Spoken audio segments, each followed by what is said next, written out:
اے اللہ ہمارے دلوں کو گندی دنیا کی محبت سے پاک فرما دیجئے، اور ہمارے دلوں کو تو اپنی محبت اور معرفت کے نور سے منور فرما دیجئے، اور ہمارے ذکر کو قبول فرما لیجئے۔ الحمدللہ رب العالمین۔ اللہم صلی علی سیدنا و مولانا محمد نبی الامی وعلی آلہ وصحبہ وبارک وسلم۔ اللہم انت السلام و منک السلام و تبارک یا ذا الجلال والاکرام۔ سبحان اللہ و بحمدہ عدد خلقہ ورضا نفسہ و زینت عرشہ و مداد کلماتہ۔ سبحان اللہ و بحمدہ عدد خلقہ ورضا نفسہ و زینت عرشہ و مداد کلماتہ۔ سبحان اللہ و بحمدہ عدد خلقہ ورضا نفسہ و زینت عرشہ و مداد کلماتہ۔ ربنا ظلمنا انفسنا وان لم تغفر لنا وترحمنا لنكونن من الخاسرین من الخاسرین۔ ربنا لا تزغ قلوبنا بعد اذ هديتنا وهب لنا من لدنك رحمة انك انت الوهاب۔ ربنا آتنا في الدنيا حسنة وفي الآخرة حسنة وقنا عذاب النار وقنا عذاب القبر وقنا عذاب الحشر وقنا عذاب المیزان۔ یا اللہ ہمارے گناہوں کو معاف فرما، یا اللہ ہماری خطاؤں سے درگزر فرما، یا اللہ ہماری نیکیوں کا قبول فرما، یا اللہ ہمارے گناہوں کو ختم فرما، یا اللہ ہمیں خاتمہ بالایمان نصیب فرما، یا اللہ جو مومن مومنات گزر چکے ہیں ان کی بخشش فرما، یا اللہ ان کے درجات بلند فرما،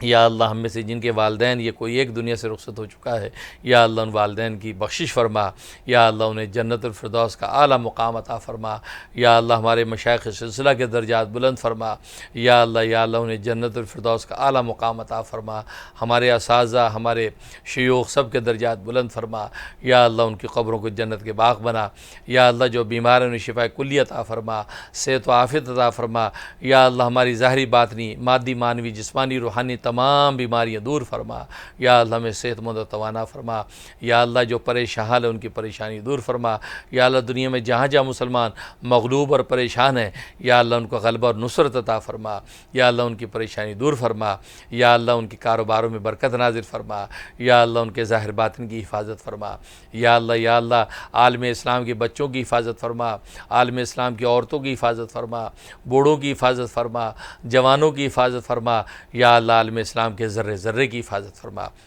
اللہم انا نسألک الہدی والتقی والعفاف والغنی، اللہم انا نسألک العفو والعافیۃ فی الدنیا والآخرہ، اللہم انا نسألک حبک وحب من یحبک وحب عمل یقربنا الی حبک۔ یا اللہ تو اپنی محبت ہمیں عطا فرما، یا اللہ تجھ سے محبت کرنے والوں کی محبت ہمیں عطا فرما، یا اللہ ان اعمال کی محبت ہمیں عطا فرما جو یا اللہ تیری محبت کے قریب لے جانے والے ہوں۔ یا اللہ ہم تمام حاضرین ناظرین کی بخشش فرما، رمضان کی مبارک ساعتوں میں ہمارے لیے بخشش کے فیصلے فرما، یا اللہ ہمارا روزوں میں بھوکا پیاسا رہنا قبول فرما، یا اللہ ہماری تراویحوں کو قبول فرما، قرآن سنانا قبول و منظور فرما، یا اللہ ہماری عبادات نافلہ کو قبول و منظور فرما، یا اللہ رمضان کی مبارک ساعتوں میں یا اللہ پوری امت مسلمہ کی بخشش فرما، یا اللہ امت مسلموں کو سربلندی عطا فرما، اتفاق اور اتحاد عطا فرما، یا اللہ امت کے اتحاد سے سرکار دو عالم صلی اللہ علیہ وسلم کی آنکھوں کو ٹھنڈا فرما، ان کی آنکھوں کو ٹھنڈا فرما، یا اللہ ان کے درجات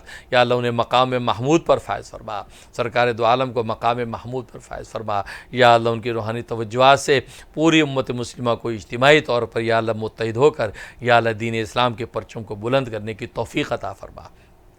اللہم انا نسألک من خیر ما سألک من نبیک محمد صلی اللہ علیہ وسلم ونعوذ بک من شر ما استعاذک من نبیک محمد صلی اللہ علیہ وسلم وانت المستعان وعلیک البلاغ ولا حول ولا قوة الا باللہ۔ یا اللہ آج کی یہ محفل جو فیصل آباد میں جناب پیر طریقت مولانا مفتی احمد علی نقشبندی دامت فی عزم نے منعقد کی ہے، یا اللہ ان کی اس خدمت کو قبول و منظور فرما، یا اللہ اس محفل کو شرف قبول عطا فرما، اور یا اللہ حفظ الرحمان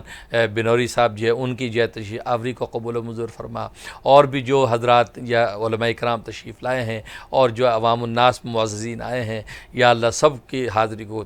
قبول و منظور فرما، یا اللہ ان کا آنا یا اللہ منظور فرما، یا اللہ ان کی یا اللہ جائز حاجتیں پوری فرما، ان کو اپنے مقاصد حسنہ میں کامیابیاں عطا فرما، اور جو بھی جہاں بھی دینی مدارس و مکاتب چلا رہے ہیں یا اللہ ان کی خزانہ غیب سے دستگیری فرما، اور مساجد یا اللہ مساجد کی یا اللہ ظاہری باطنی وسائل مہیا فرما، یا اللہ دنیا میں جہاں جہاں دین کے کام ہو رہے ہیں یا اللہ ان کی نصرت و تائید فرما اور ان کو قبول و منظور فرما۔ یا امریکہ میں بھی یا اللہ مسلمانوں کو اتفاق و اتحاد عطا فرما، یا اللہ مسلمانوں کو یا اللہ اپنے دین اسلام پر چلنے کی توفیق عطا فرما، اسلام کے پرچم کو یہاں بلند فرما، یا اللہ یہاں کے حکمرانوں کو عدل و انصاف کی دولت سے مالا مال فرما، یا اللہ ہر طرح کے ظلم و زیادتی سے ان کو محفوظ فرما، یا اللہ خزانہ غیب سے مدد فرما اور مسلمانوں کو اپنے اقدار پر عمل کرنے کی توفیق عطا فرما، یا اللہ ہمیں ہمارے بیوی بچوں کو ہماری نسلوں کو نفس و شیطان کے شر سے محفوظ فرما۔